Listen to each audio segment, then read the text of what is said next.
Greetings to the Blessed Soul community. In the world of stories, today I am reading a story from Grimm's Fairy Tales. Hope you enjoy it. The Frog King or Iron Henry. In old times, when wishing was having, there lived a king whose daughters were all beautiful. But the youngest was so beautiful that the sun itself, which has seen so much, was astonished whenever it shone in her face. Close by the king's castle lay a great dark forest, and under an old lime tree in the forest was a fountain. When the day was very warm, the king's child went out into the forest and sat down by the side of the cool fountain. And when she was dull, she took a golden ball and threw it up in the air and caught it. And this ball was her favorite plaything. Now, it so happened one day the king's daughter's golden ball did not fall into the little hand, which she was holding up for it, but onto the ground, and rolled straight into the water. The king's daughter followed it with her eyes, but it vanished, and the well was so deep that the bottom could not be seen. On this she began to cry, and cried louder and louder, and could not be comforted. And as she thus lamented, someone said to her, "What ails you, king's daughter? You weep so that even a stone would show pity." She looked round to the side from whence the voice came, and saw a frog stretching its thick, ugly head from the water. "Ah, old water splasher, is it you?" she said. "I am weeping for my golden ball, which has fallen into the fountain." "Be quiet and do not weep," answered the frog. "I can help you, but what will you give me if I bring back your plaything up again?" "Whatever you will have, dear frog," she said. "My clothes, my pearls, my jewels, and even the golden crown which I am wearing." The frog answered, "I do not care for your clothes, your pearls and jewels, or your golden crown, but if you will love me and let me be your companion and playfellow, and sit by you at your little table, and eat of your little golden plate, and drink out of your little cup, and sleep in your little bed, if you will promise me this, I will go down below and bring your golden ball up again." "Oh yes," she said, "I promise you all you wish if you will bring my ball back again." She, however, thought, "How the silly frog does talk! He lives in the water with the other frogs and croaks, and can be no companion to any human being." But the frog, when he had received this promise, put his head into the water and sank down. In a short time he came swimming up again with his ball in his mouth, and threw it on the grass. The king's daughter was delighted to see her pretty plaything once more, and picked it up and ran away with it. "Wait, wait," said the frog. "Take me with you. I can't run as you can." But what did it avail him to scream his croak croak after her, as loudly as he could? She did not listen to it, but ran home and soon forgot the poor frog, who was forced to go back into his fountain again. The next day, when she had seated herself at the table with the king and all the courtiers, and was eating from her little golden plate, something came creeping, splish, splash, splish, splash, up the marble staircase.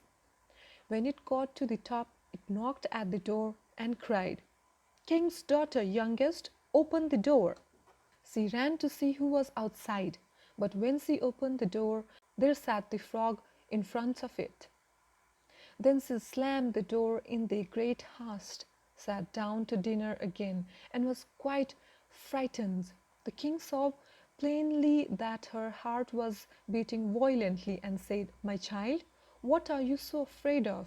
Is there a giant outside who wants to carry you away?" No," she replied. "It is no giant, but a disgusting frog." What does the frog want with you?" "Ah, dear father, yesterday, when I was in the forest sitting by the fountain playing, my golden ball fell into the water. And because I cried so, the frog brought it out again for me. And because he insisted so on it, I promised him he should be my companion, but I never thought he would be able to come out of the water, and now he is here and wants to come in." In the meantime it knocked a second time and cried, "King's daughter youngest, open to me. Don't you remember yesterday, and all that you to me did say? Beside the cooling fountain's spray, King's daughter youngest, open to me." Then said the king, "That which you have promised you must perform. Go and let him in." She went and opened the door, and the frog hopped in and followed her step by step to her chair. There he sat still and cried, "Lift me up beside you." She delayed until at the last king commanded her to do it. When the frog was once on the chair, he wanted to be on the table, and when he was on the table, he said, "Now push your little golden plate nearer to me, that we may eat together." She did this, but it was easy to see that she did not do it willingly. The frog enjoyed what he ate, but almost every mouthful she took choked her. At length he said, "I've eaten and am satisfied. Now I am tired. Carry me into your little room and make your little silken bed ready, and we will both lie down and go to sleep." The king's daughter began to cry, for she was afraid of the cool frog, which she did not like to touch, and which was now to sleep in her pretty, clean little bed. But the king grew angry and said, "He who helped you when you were in trouble ought not afterward to be despised." So she took hold of the frog with 2 fingers, carried him upstairs, and put him in a corner. But when she was in bed, he crept to her and said, "I am tired. I want to sleep as well as you. Lift me up, or I will tell your father." Then she was terribly angry and took him up and threw him with all her might against the wall. "Now you will be quiet, odious frog," said she. But when he fell down, he was no frog but a king's son with beautiful, kind eyes. He, by her father's will, was now her dear companion and husband. Then he told how he had been bewitched by a wicked witch, and how no one could have delivered him from the fountain but herself, and that tomorrow they would go together into his kingdom. Then they went to sleep, and next morning, when the sun awoke them, a coach came rolling up, drawn by 8 white horses, with white ostrich feathers on their heads. They were harnessed with golden chains, and behind stood the young king's servant, Faithful Henry.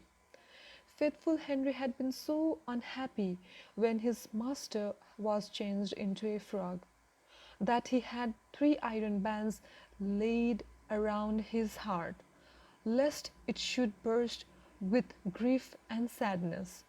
The coach was to conduct the young king into his kingdom. Faithful Henry helped them both in, and placed himself behind again, and was full of joy because of his deliverance. And when they had driven a part of the way, the king's son heard a cracking behind him as if something had broken. So he turned round and cried, "Henry, the coach does break?" "No, no, my lord, you do mistake. It is the band around my heart that felt such great and bitter smart. When you were in the fountain strange, when you into a frog were changed." Again and once again, while they were on their way, something cracked, and each time the king's son thought the carriage was broken, but it was only the bands which were springing from the heart of Faithful Henry, because his master was set free and was happy.